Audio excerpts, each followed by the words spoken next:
балаларымызды деструктивті діни ағымдардан қорғайтын мынандай кеңестер бар.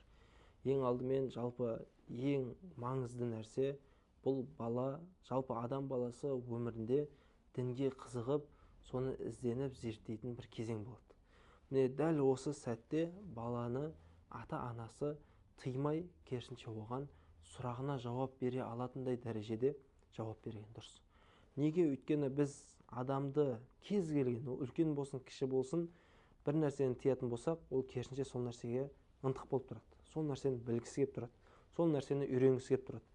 Дәл осы кезде біз баланы діни мәселеде сұрақтары туындаған кезде біз оны тыйып тастап, бұл сенікі емес, сен бұған жолама, дін деген сенің теңің емес, сен әлі кішкентайсың, сен әлі жассың деген нәрселер айту арқылы біз оны тоқтатып қалатын болсақ, ол бала өздігімен ізденіп бастайды. Ал өздігімен ізденген адам әрине ненің дұрыс, ненің бұрыс еместігін білмегендіктен алдына кездескеннің барлығын дұрыс деп ойлауы мүмкін.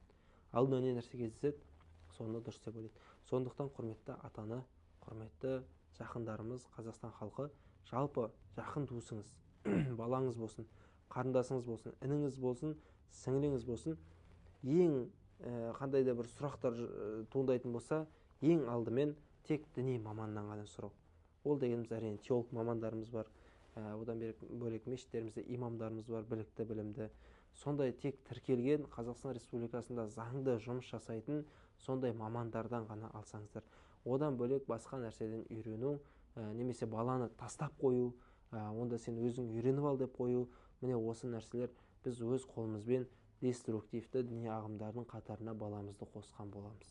Сондықтан құрметті ата-ана, осы нәрсеге мән берген өте жөн болады. Міне осы ең үлкен кеңес ата-ананың баласына жасайтын ең үлкен дұрыс бағыт бағдар беру екен.